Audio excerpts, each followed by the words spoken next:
Hello, everyone, and welcome back to the Rundown. I will be your host today, Craig DeLuz, coming at you from the West Coast, the left coast, behind the Iron Curtain, otherwise known as the Sierras. But as we all know, I do not do this program by myself. That's right. My name is Mike Pierworski, coming to you live from the East Coast. That's the coast with the most, from the co-host with the most here on the Rundown. 2A Views, Conservative News, and Craig, guess what day it is? Uh-oh. Mike. What day is it, Mike? It's hump day. Hump day! It's hump day. Hump day!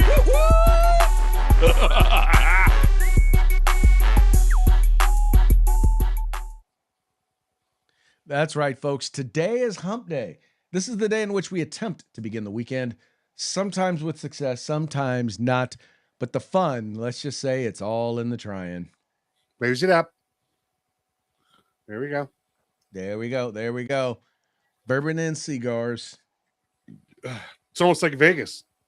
Almost like Vegas. Yeah, except in Vegas, I'd be able to have them both in both. I'd have one in each hand. Here, well, being as my studio is in my home, and I wish to survive my wife, no cigars in the house. Yeah, you tried that once. That didn't work out so well for you. It did not, man. I had it all ready to go. I had the Heffa filter. I had other nah. I just sent you a picture of, my favorite picture of bourbon and cigars. So if you want to use that, you can. Your favorite picture of bourbon and cigars? Yeah. Okay. Well, I don't want a picture of it. I want bourbon and cigars. Oh, well, okay. You don't have to. It's all right. Appreciate that, though. Yep. It's a little bourbon cigar Vegas action photo. We'll call it that. Yeah. Very nice. Very nice. That'll be cool. That'll be quite excellent. In fact, speaking of Vegas, for those of you who are going to be in Las Vegas, January 19th through, I believe, the 23rd is the last day of SHOT Show. Well, we're going to be there. We're going to be having a good old time, and particularly on Monday, right? So SHOT starts on Tuesday the 20th. We will be there on Monday, and we will be hosting a pre-SHOT Show party. Welcome to SHOT Show Party. It will be taking place at the Hofbrau House on Monday, January 19th at 7 to 10 p.m. There will be beer. There will be hors d'oeuvres. There will be a good time. There will be tons of swag there too. Mike and I were just talking about patches and stickers and tons of stuff, because I'm sure that, as you see, we have a bunch of sponsors on here: Next Level Training, Arms Room Radio, Imperium Strategic Group, Hog Holsters, Gun Tech USA, Riding Shotgun with Charlie, and no, they're not giving away shotguns. Hitman Industries. Anyway, fun stuff will be had. So we hope that y'all can make it and visit with us. Yeah, so like Next Level Training is bringing, I can't ruin it. They got a new product they're releasing, and they're bringing a lot of them to give away. Really? And then again, Hog Holsters always got swag, Gun Tech as well. Imperium Strategic Group, I think they're giving away a prize. If you win, they'll make you like a senator. They will make you a senator. I need to win that one. Yeah. Especially a senator from California. Is that included, or is that an extra price? Well, I mean, if you want to be a Republican from senator from California, I don't know if they can do miracles. I mean, I don't know if they can do miracles. They can build that wife. Miracles happen. Yeah. Now, Mike was just showing me the banner that they're having created here. That's going to be behind them at SHOT Show. That's part of the banner. The whole thing's not on there. But at first I was like, well, isn't that going to be confusing? Because people are going to see you and then see you sitting there. It's like, it's going to mess up the camera. And then I realized, oh yeah, they're a radio show. Yeah. See the part where it says radio, Craig? I know. It should have just caught on when I remembered that you had a face for radio. Yep. Ladies and gentlemen, that's what the bourbon does to you, just so you're clear. Just in case you're wondering what the bourbon does. Yep. Well, I guess it depends on what stage you are in the consumption of the bourbon. I like to be in the final stages. The final stages. The returning the bourbon stages. returning the bourbon stages. American Crossfire is chiming in. By the way, American Crossfire, are you going to be at SHOT Show this year? Would love to have you come by, come hang out. Even if you're not going to the show itself, you can definitely come hang out with us at the Hofbrau House on Monday night. And by the way, Yeah, that goes buddy. for any of you out there who are listening. That's right. That's right. Do us a favor, though. Would love for you to give us a shout out. Like, comment on our posts, comment on our videos. Just let us know, hey, plan on being there. Would love to hear from you. Would love to see you out there. All right, interesting stuff going on in the news today. We're going to go ahead and get started in just a second, but we're going to start off doing what we usually do, and that is, starting off with a quick shout out to our sponsors. Yeah, Hitman Industries, hitmanindustries.net. Now you can get yourself some AR barrels, rifle caliber, pistol caliber, any like you desire, rifle length, so you don't have to do a tax stamp. Pistol length, now you can do your free short barrel rifle tax stamp. They've got all the barrels you need. That's hitmanindustries.net. California Republican Assembly, fighting a good fight behind enemy lines. Now you can take part in California's future today. If you want the best in tactical concealed holsters on the market, get on over to hogholsters.com. That's HAWG holsters.com. Hogholsters.com. Use the discount code The Rundown. That's all one word, no spaces, all caps. Get yourself a nice little discount. And if you want the best in field gear, tactical gear, web gear, law enforcement, fire, security, EMS, whatever it may be, get your group together, get your agency together. Place an order at uscombatgear.com where you can get everything except the gun. That's right, folks. These are our sponsors. They bring us to you so that we can bring you to them. Do us a favor. Do them a favor. Do yourselves a favor. Visit their websites. All you have to do is follow the links in the description of this program. Go there, check them out, spend some money with them, and let them know that the guys over at The Rundown sent you. Also want to remind you, if you're watching this program, 3 p.m. Pacific, 6 p.m. Eastern, or, whatever the time zones are in the middle, well, guess what? You're watching us live, and we're following your comments. And if you got something cool to say, we're going to go ahead and share it. In fact, it doesn't even have to be cool. It only has to be interesting, because as long as it's interesting, even if you disagree with us, well, then that gives us the opportunity to mock you. Oh, wow, is that a mockingbird? Man, is that a mockingbird? Is that a mockingbird?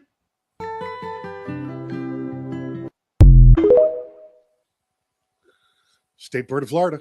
Mockingbird. State bird of Florida. That's why the state song of Florida is "We Will Mock You." Exactly right. Yep. Or way down upon the Swanee River. One or the other. Way down. Oh my God.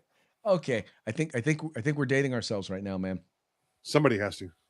Well, I guess is knowing that dating yourself, or is knowing the words to it dating yourself? How about playing it on the piano? What if I could play it on the piano? No, that's no. If you can, maybe, but knowing the words, I don't know. All I know, the only words I know are "way down upon the Swami River."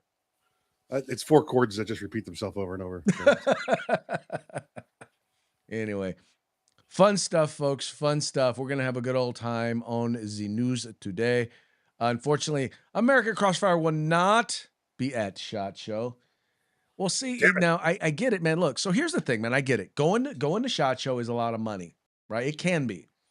But the great thing about Vegas is that there's expensive Vegas and there's inexpensive Vegas. It's generally it's not expensive to fly into Vegas from almost anywhere. And there's also tons of places to stay that are quite affordable. The key is you got to know how to do Vegas on a budget. Yes, that's key, especially when it's, while we're there, it's $30 drink night every night. So, Night. Yeah, we find ways around the $30 drink night. That's it. Lots of body flasks. Let's just say that. Lots of body flasks. Yep. You ain't lying. You ain't lying. That's it. But anyway, good time is had by all. If anyone gets a chance to make it out there, if you're listening to this and you're already in Vegas, or if you plan on being there, please do us a favor. Let us know you're coming by. We would love to hang out with you. For sure. For sure. All right. That now brings us to our first story. And this has to do with, it is amazing how the left, the American left, the perspective they have of everything that Donald Trump does, and then how the rest of the world and most of the American people see what Donald Trump does. Right now, you may not know this because the mainstream media is not talking a whole lot about it. Right now, there is a major uprising taking place in Iran. In Iran, they are their currency is gone to pot. Their economy is collapsing.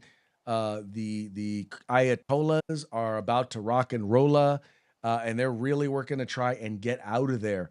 And as a result of that, well, first of all, let me. This is an interview that was done by Sean Hannity, and you're gonna hear a little bit about what some of the stuff that's going on over there in Iran. On tonight, we're getting multiple reports. The radical government there is now potentially on the verge of collapse. Here with reaction, the leader of the Iranian opposition, Crown Prince Reza Pahlavi, is with us. Reza, good to talk to you again. Welcome back. Thank you for being with us. Okay, for those that don't know, you were born in Iran. The Shah of Iran, deposed by the Ayatollah Khomeini in that revolution, what was it, 1976 or 7? And Iran has been a brutal, murdering theocracy ever since. What are your sources telling you within Iran is going on there? Well, Sean, first of all, thank you for having me on your program. It's been too long since we last spoke.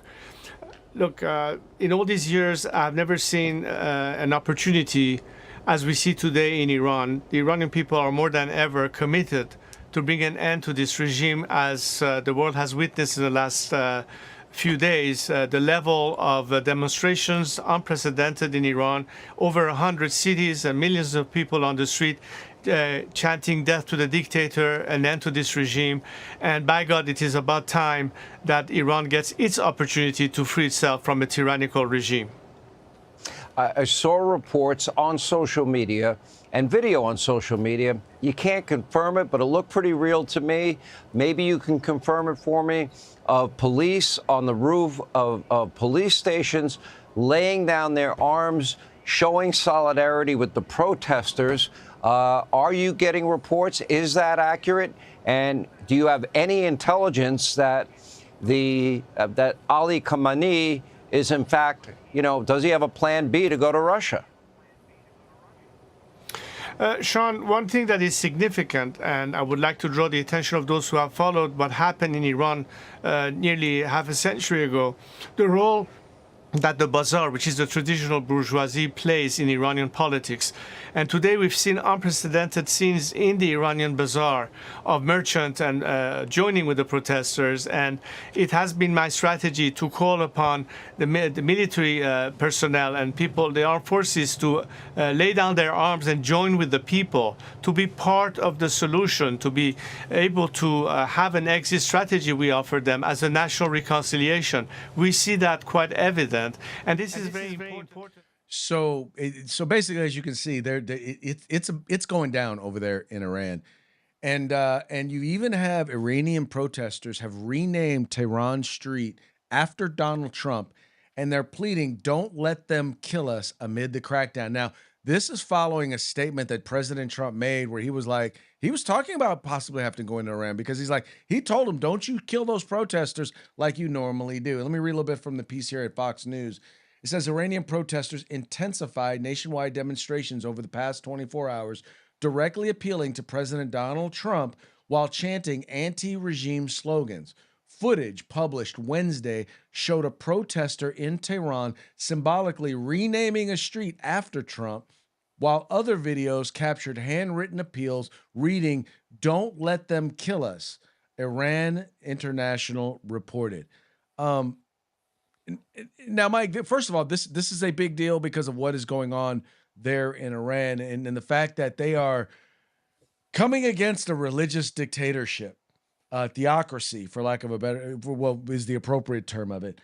But the fact that they recognize Donald Trump as as someone who can help them, who can save their lives, one has to raise the question: what is it that American Democrats, that Americans on the left, why do they hate a man who the rest of the world, or a lot of the world, I won't say the rest, but a lot of the world sees as someone who's willing to stand up and stand up for the little guy? Because he's about to expose them and put a lot of them in jail. Look what's going on in Minnesota. We see all these indictments coming down from the DOJ for all sorts of former members of the Biden administration and the Obama administration. They're not going to support him at all, Craig. No matter, they could stand in the street and say, "Come on, follow me, let's go to Iran," and they're going to jail. So they've got no chance at all. Although this is great to see on the world stage, Craig. You and I are old enough to remember back late 80s, early 90s when this happened at the end of Ronald Reagan's term, where he set the world up for peace, and George W. Bush took it over from there. Remember we had Berlin Wall, we had the Eastern Bloc coming down, we had Tiananmen Square. This is what's going on right now. The world sees a strong, powerful man who's fighting for freedom and fighting for individual rights, even if they're your own. Because let's be clear, he's America first. But if you want to topple your government in Iran, you send you a couple tomahawks. Oh yeah, well that's the thing about I think both Donald Trump and Ronald Reagan is, and I think this is one of the things, is that the left assumes that because they are plain spoken, they assume that they are not intelligent and that they are not thoughtful, right? They don't understand that their plain spokenness is a way in which they are able to communicate to people. Now, I think Donald Trump adds hyperbole to that. Yeah. But the thing is that they are very thoughtful people. And here's the thing. As much as people, oh, well, Donald Trump inherited his fortune. Look, Donald Trump did not inherit billions of dollars. Donald Trump got, I believe, tens of millions from his dad and turned it into billions. Now, does that mean that he be like, oh, well, he went bankrupt? No. Businesses go bankrupt. And in business bankruptcy, for those of you who do not know, it does not mean that the money, that what you owe just disappears. It means you reorganize your debt and then you go forward. Yeah. You're not making money anymore. So it's time to stop throwing bad money after good, Well, exactly. I'm just like, once again, I'm not sitting here trying to tell you that Donald Trump is the next coming or that he's a perfect individual, but how about y'all give him some credit for recognizing some basic truths, seeing past the BS of the left, and taking action in the way in which he can. They can't. They know they're going to jail. That's really what I think it comes down to, Craig. They know at some point that their name's coming up on a list. That their name is going to be one of the ones on the next indictment. They can't. Well, and I'll say this, because I know a lot of people who serve in legislatures and in Congress, and a lot of them are wrong on a lot of issues, but they are well-meaning and they are not thieves. They're not thieving people. They are what Marx would call useful idiots. Right. And sadly, but now the people that are in leadership, they know better. Right. And, well, you see what's going on right now. You got Tim Walz doing I didn't know. And they just announced, what was it, yesterday? Investigations now begun over the LA Fire Relief Fund with Newsom, and he's going to do the same thing. Oh, I didn't know. Yeah. Well, turn around, put your hands behind your back. You did hear that there is a tape out there, and the only reason we're not talking about it, there's an audio recording out there. The only reason we're not talking about it today is because I couldn't find it to play it, where the attorney general there in Minnesota was basically saying, yeah, don't worry, we will obfuscate this. We will make sure that you're not investigated. We'll work to try and cover up the investigation. Right. I didn't. Well, that's what's being reported. I didn't want to talk about it, or I didn't want to put it out there until I had the actual recording. Good call. No, a lot of them are in on it. They're in on it. I mean, how do you have members of Congress go into Congress with like, okay, your net worth is like $20,000 and now you're worth $30 million. Geez, that's weird how that happens, right? I know. By the way, just so y'all know, when Craig DeLuz runs for Congress, that's not going to be the case. Yeah, I've been at the table when it's time to pick up the check. That's definitely not Craig. No, I may be worth $30 million. It doesn't mean I'm picking up the check. That's how you make $30 million. You let other people pick up the checks. And look, it ain't about making 30 million. It's about keeping 30 million. Yep, exactly right. But yeah, folks, it's just, this is, anyway, I'm glad to see what's going on there. But what I do, once again, what I don't want to see happen, I don't care if we're talking Iran. I don't care if we're talking Cuba. I don't care if we're talking Venezuela. No more nation building. No more nation No, no, building. no. We're done with that. You know what? If you start to develop and you want to start to develop a free market economy and you want to see some investment in that free market economy, I think the US is down. Just ask Argentina. That's exactly what we did. We invested in the Argentinian economy. We helped it from crashing and made money in the process. That's right. Right now, what's going on in Venezuela, as you can see, as we will be talking about later during parting shots, there's a reason why the oil matters. And for people who are like, well, it's all about the oil. No, it's not all about the oil. They're bringing, this dude is partnering with all of our enemies. He's providing oil to and resources to all of our enemies. He's basically shipping drugs into the United States because he's only a 2.5 hour flight away. No, there were a lot of reasons to go in. And while we're there, we're going to seize the oil because dollar bills, y'all. Yeah, and listen, it's not U.S. is not taking control over their oil.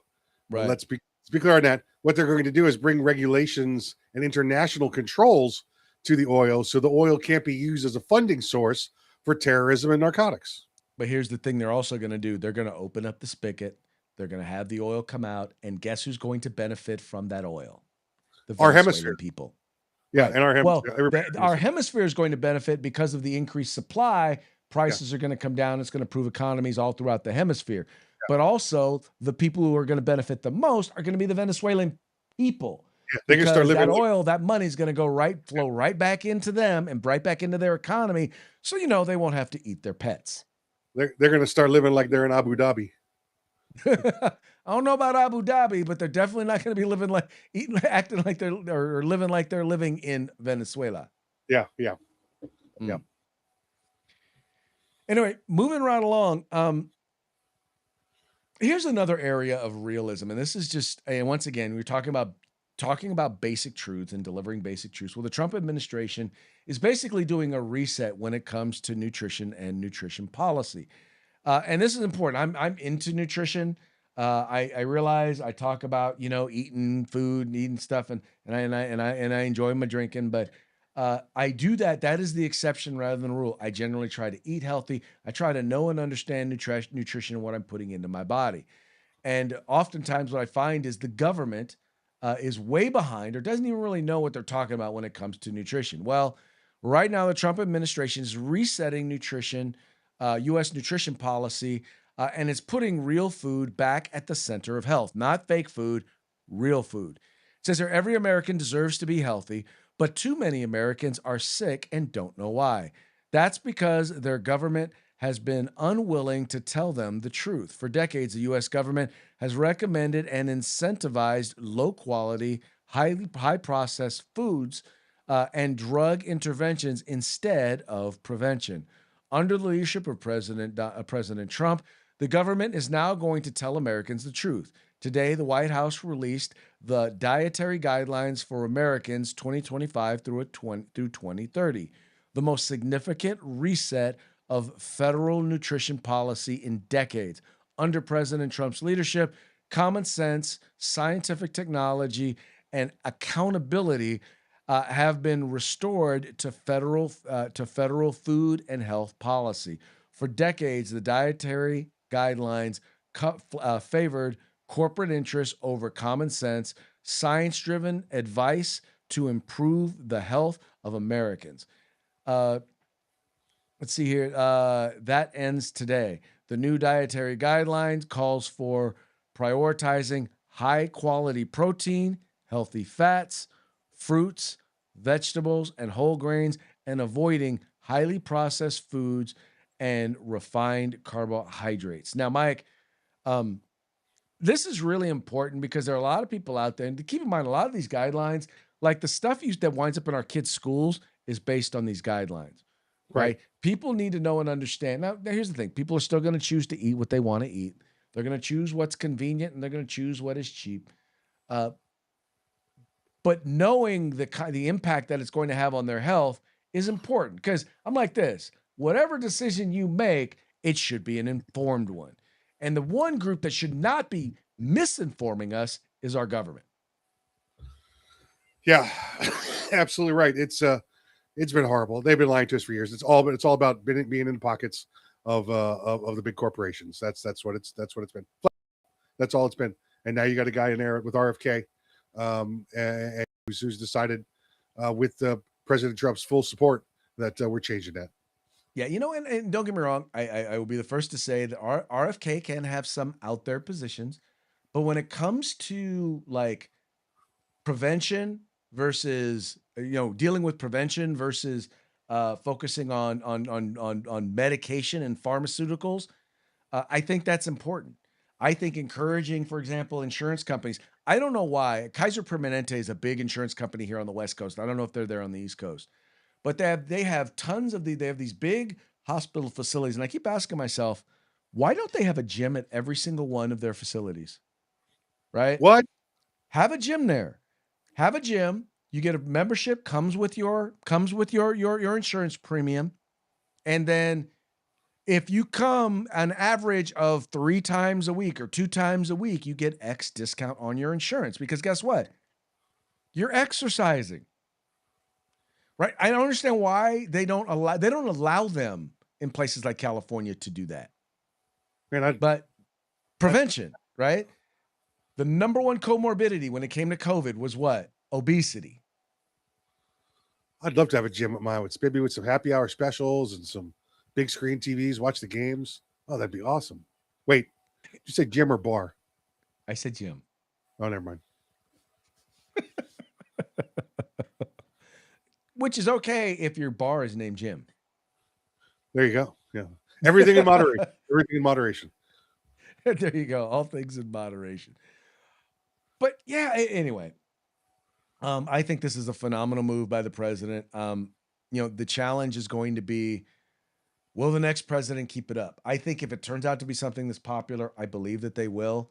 Because you know what? What's funny is there are a number of things that Donald Trump did that Biden kept doing because it was working. And if you notice, the things that Joe Biden undid are the things that undid Joe Biden. Yeah, like Joe Biden raised the bounty on Maduro from $10 million to $25 million. Oh, did we say that? Did we forget that? Oh, did Trump raise it to 50? No, Biden did right before he left office. Oh.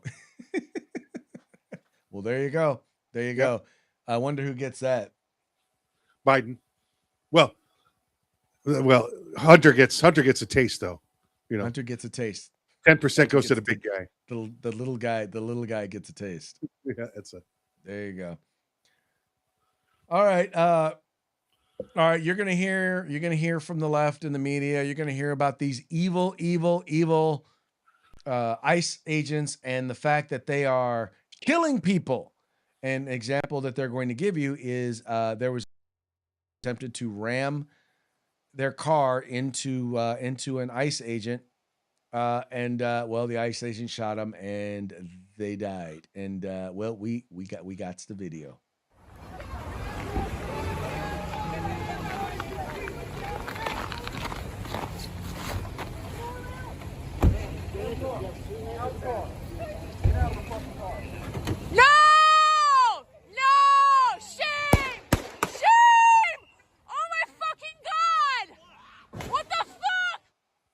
So as you can see, clearly, ICE agent walked up to the car, identified himself. Another one stepped in front of the car. The person attempted to run over the officer, and the officer pulled his gun and shot. And that's how it's being reported for the most part. This is CNBC. ICE agents fatally shoot woman in Minneapolis, DHS says. Now, they don't tell you in the headline that she was trying to attack them, but I digress. It says here, U.S. Immigration and Customs Enforcement agents fatally shot a woman in her car on Wednesday on a residential street in Minneapolis, authorities said. Wow, that doesn't sound biased at all. videos of the incident that were posted on social media show the woman being shot within seconds by an ICE agent who was standing in front of her SUV when she began driving off after being told to exit her vehicle. The shooting occurred in front of other people opposing ICE activities in Minneapolis. Now you notice, Mike, in the story, this being CNBC, they don't mention what we saw in the video, which was what? Which was deadly use of force against a law enforcement officer. So he stopped the threat by returning the use of deadly force. So Let's see. listen, I believe the technical term of that is FAFO. yeah. I see. I was going more with win stupid games, play stupid Play games, stupid games, win stupid prizes. Yeah. I don't understand why you wouldn't have just got out of the car. In particular, why you would then go. I mean, here's the thing: back way out. So because this person may have been trying to not hit the officer, but get around the officer. But you didn't make that very clear. You backed up half a foot and then moved forward right at the officer. Yeah. No, it appears to be a good shoot. Listen, she might have even been distracted looking at the other officers, but you know what? You pulled right forward into him. That's, he's got to defend himself. So, and yet, once again, the narrative is going to be that, well, the mean, evil ICE agents. And once again, they're going to say, oh, well, she was innocent. She got shot. American citizen got killed. We don't even know if she's a citizen yet. I didn't read the rest of the story. But in the end, they're going to make her out to be the victim. And the reality is she was the perpetrator. And the officer, luckily, was not a victim. Yeah, listen, it sucks that somebody had to lose their life, but perhaps this will, serve as a sign to others. You don't really want to be messing around with these ICE agents when they're doing their jobs. Well, but when you have politicians, when you have people in the media, when you have people in the entertainment, when you have people who have very big microphones telling you to resist, telling you what they're doing isn't right, what they're doing is illegal, they're going to hurt you, they're going to kill you, when you do that, you literally make them victims, because the first thing they're going to do is resist. There was a show that I was watching, and it was very interesting because it was from a few years back, but the whole premise of it was this young black man who was in a situation who he had done nothing wrong, but he ran and he was attempting to evade officers. And as an attempt to evade officers, one of them fell, hit his head, and died. And the whole thing was, so he was on trial for murder. Yeah, felony but murder. The whole premise behind it was they were trying to say he had a reasonable fear for his life. So his attempt to escape was a part of a reasonable fear. And the problem is that the people who put that fear in his head are these politicians, are these people in the media, are these lawyers. They tell them that person is the enemy. So when that person is the enemy, you have to do whatever you can to get away from them. And if that includes killing, and it's in killing them, or do whatever you got to do. It's frustrating because these people who claim to be helping are literally creating the situations that are causing stuff like this to happen. Yeah. And listen, the law is clear, and it's every state has a law, a very similar law. Even if it's an unlawful arrest, you have no right to resist it. The way to defend yourself is to take the arrest, go to court, and let the attorney and the judge throw it out. Because what that does is it prevents this from happening. Because if you make it seem as though, I'm allowed to resist whenever I want, you end up getting killed. Okay? Rather than just don't resist, go to jail, let the attorneys go away. And if it was a wrongful arrest, you might even get some cash out of it. Okay. But so I know folks who worked with groups like the NAACP who taught classes on how to survive an encounter with the law enforcement. So their thing was, this is a chance. And one of the things they taught was don't resist. Gather information, be polite. Yep. because their whole thing was, you're not going to win the argument there on the street. You're not. Correct. That encounter is going to end whatever way the officer deems it's going to wind up ending. So don't resist, don't argue, get the information. If you need to express your right, you know what your rights are, say what you know your rights to be, do it in a polite manner, and then get their badge information, yada, yada, yada. And then the arguments that you make in court. Right. Not on the streets. Correct. Same thing I learned in concealed carry class. I was like, look, don't always understand that this officer, as he's walking up to your car, he doesn't know who you are. He doesn't know if you're armed. He doesn't know what's going on. And he's had it drummed into him that, look, just survive this encounter. You let him know, yeah, you're going to survive this encounter. I'm no threat. Right. Yep. But you got people out there who are literally teaching people to make themselves a threat. Yep. You are correct. And to get them to understand, it's like, get that through your head. When I was young, right, there were a number of times when I was pulled over by a law enforcement officer, and I thought, I thought I was being pulled over, and it was inappropriate, yada, yada, yada. And I argued with the officer, and almost always ended with me sitting on the curb with my hands behind my back and them searching my car. Now, I wasn't a criminal. I wasn't doing anything criminal, but so I eventually would get let go. But it was my attitude that had me in that situation. As I got older, I realized, you know what? Just be nice, be polite, make things easy. And some of the nicest people, and there were times where they'd just be like, look, just slow down.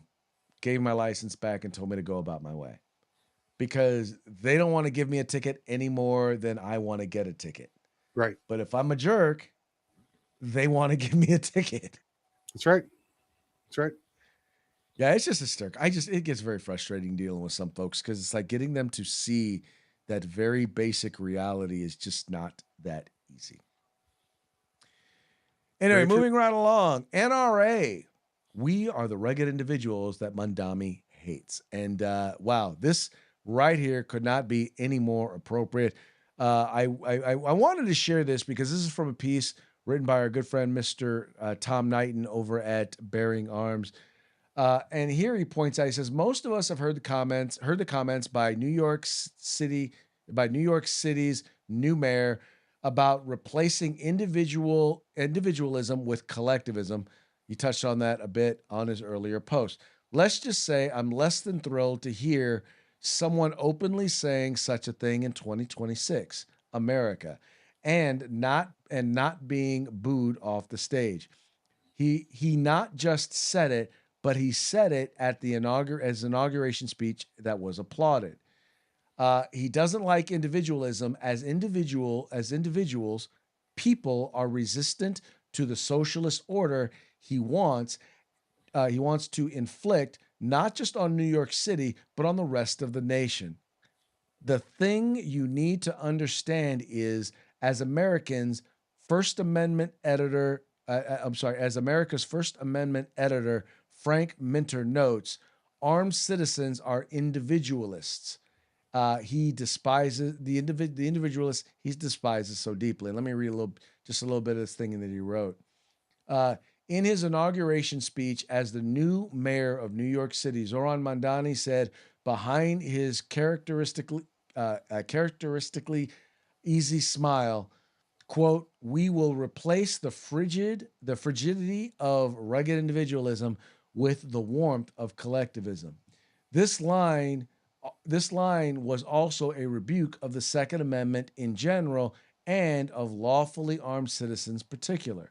To become a rugged individual and American comprehends that the restrictions on government power inherent to the U.S. Bill of Rights protect our individual rights. Such a person is a citizen who works to overcome obstacles, gets dirt under his or her nails, shrugs off all those who say they can't achieve their goals, grows calluses on their hands, but not in their hearts, as the fortitude to help those in need, but is still resolute enough not to let themselves play the part of boxer in George Orwell's Animal Farm, perhaps carries a concealed in order to defend themselves and others until help arrives, and so in some tries to be a citizen others can count on. So in other words, what he's saying is that uh, dude wants to create a city that nobody can count on instead of citizens that other citizens can count on.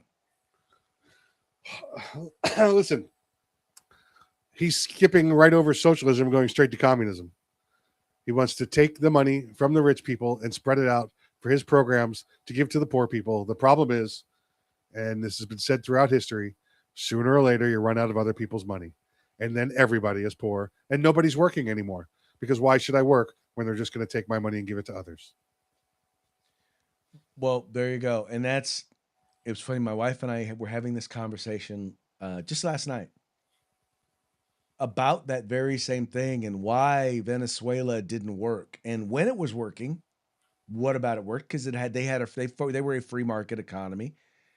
And when they basically went and they seized the means of oil production, they nationalized the oil production, and then they nationalized everything else. All of a sudden, the economy stopped working. Now, I don't know. I mean, they tried it. They tried it in Mao's China. They tried it in Cuba. They've tried it now in Venezuela. They've tried it in Russia. They tried it in the USSR. In places where they tried it and they changed, like most of the like in the Netherlands, like in Denmark and whatnot, they tried it. Economy almost collapsed. They became free market economies, which, by the way, in many ways, is more free than our economy. And not that they're not heavily taxed, not that they don't have social programs, but they're not socialist, right? I mean, they're not the private companies, private individuals still own the means of productions. They just have to kick down a significant amount to the government. You would think they would get that, but they don't. But they don't, because every generation is like, well, we're smarter than those who came before us. That's exactly what Karl Marx taught them to think. We're smarter than them. They messed up. We don't have to learn from history. We're smarter than those folks. We can actually make it work this time. Well, no, it won't. And if every failed socialist country that's failing right now hasn't proven that to you, New York City will. There you go. There you go. It happen. All right, folks, that brings us to our parting shots. Parting shots are brought to you by Hog Holsters. Just go to hogholsters.com. Use the discount code The Rundown. All caps, no spaces, one word. Get your Hog Holster today. All right, so we've got a mix of videos and some stuff from over at the Babylon Bee. So I'm going to share it all, which is real quick, because it's all really good. And I sent you a new picture. So okay, I will see if I can get to that one. So this was this one right here. We talked a little bit about the bounty. Well, talk about an awkward moment. This from our friends over at the Babylon Bee, fake news that you can trust. Awkward. Biden forced to pay Trump $25 million bounty for capturing Maduro. Wah, wah, wah. Wah, wah, wah. But that's okay, though, because also according to the folks over at the Babylon Bee, Maduro now polling most popular Democrat. Yeah, he's going to be the next mayor of New York. That's a pretty, Mike, now that's a pretty low number. I mean, just that's a pretty low standard. You don't have to be, I mean, congressional Democrats are like at 18% approval rating. Yep. Something like that. That's pretty low. Anyway. All right. Now, we talked a little bit about the significance of oil in the decision to go into Venezuela. And I really think that Jon Stewart, although he's really trying to insult Donald Trump, I think in this one, I really think he makes the point that I think is what everyone already knew. but shows how smart Trump really is. Generally, in American history, when we intervene in another country, whether true or not, we come up with a high-minded pretense. Liberating a people, spreading democracy, introducing baseball to the Japanese. They complained at first, but it was totally worth it. On what moral foundation will this conflict be framed? We're going to have presence in Venezuela as it pertains to oil, but we're going to get the oil flowing the way it should be. Seems a little on the nose. Oil, precious commodity, certainly, but not the reason a country formed 250 years ago on the ideas of liberty and self-determination would go into a country and snatch a man at night. There must be a slightly more noble pretense. We're going to be taking out a tremendous amount of wealth out of the ground. We need total access. We need access to the oil. Sir, again, I see where we're going here. Do you mind just reframing that? I'm not quite clear on the high-minded principle behind this. In other words, we'll be selling oil.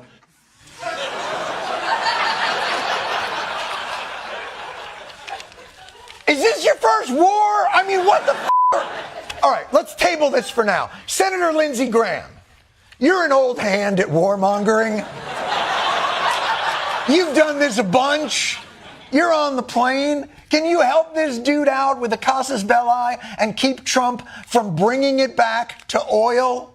There are going to be Americans alive today because he shut down a narco-terrorist state called Venezuela. This is a good thing, not a bad thing. And the oil companies are going to go in and rebuild their system. God damn it! What?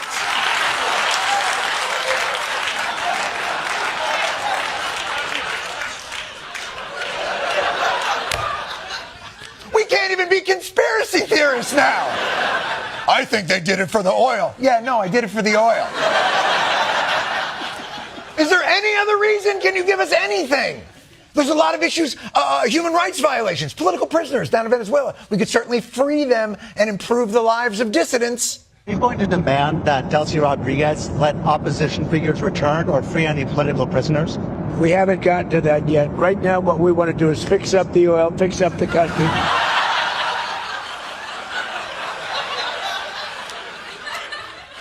Yes, we'll get the people out of jail, but first we have to liberate the oil from its ground prison. That oil's been locked up for millions of years, yearning to burn free. Obviously, I'm being cynical. It's not purely for oil. Even Secretary of Commerce Howard Lutnick on the plane could tell you that on his way out of the bathroom. You have steel, you have minerals, right? All the critical minerals. They have a great mining history that's gone rusty. So steel, aluminum, minerals. These motherfuckers are going full conquistador in front of our eyes. I mean, they got oil, steel, minerals. Oh, and don't forget about the spices. Spices. We'll load our ships with cinnamon and cardamom and oil and everything bagels. You'll see. Yeah, there's one thing that they forgot to mention, and that was that was Manuel. I'm sorry. That is Mr. Maduro frozen in carbonite. He's currently in detention. Currently in detention in carbonite. Yep. Boba Fett brought him in. Oh, yeah. Well, there in other news, we have Democrats who solemnly remembered the only riot they didn't like. Yep. Right. And oh, by the way, just the jobs numbers have been released. White House announces over 1 million new jobs were created in December, but they were all filled by Marco Rubio. Yeah. And last thing though, here, just in case y'all were wondering, and I find this video to be incredibly hysterical if you're wondering. Just so you know that for many Americans, issues of race and slavery and yada, yada, yada, it's a very personal decision. I don't think it can get any more personal then this brother right here kind of explains that position. I realize I'm not really against slavery. Yeah. I did a lot of thinking, and I realized what I'm actually against is the chance of me being a slave. That's what I actually have the energy to stop from happening, right? If they announced that they were bringing slavery back next month, right, because Elon said it was more efficient. And in the press conference, they were like, for obvious reasons, black people don't have to do this one.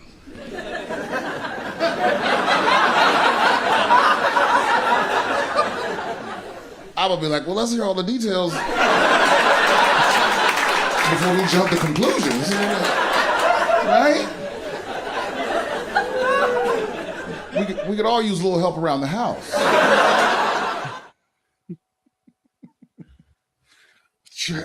It's true. Want to earn that citizenship? I'm just saying. Not saying, just saying. Okay, that's funny. I don't care who you are. That's funny right there. All right, folks, that brings us to the end of our program today. But before we go, we're going to do one more quick shout out to our sponsors. Yeah, Hitman Industries, hitmanindustries.net. Get on over there, get you some AR barrels, rifle caliber, pistol caliber, any like you desire. Now you can get the barrels for your short barrel rifle for your free tax stamp from the U.S. government. That's hitmanindustries.net. California Republican Assembly fighting the good fight behind enemy lines. Now you can take part in California's future today. And if you want the best in field gear, tactical gear, web gear, law enforcement, security, fire, EMS, whatever it may be, get your group together, get your agency together. Place an order at uscombatgear.com where you can get everything except the gun. Once again, folks, please take a moment and visit our sponsors by following the links in the description of this program and let them know it was the guys over at the Rundown that sent you. With that, we're at the end of the program. Oh, happy day. We will be back tomorrow, which will be Throat Punch Thursday. Till then, y'all have fun. Y'all stay safe, and we will see y'all mañana.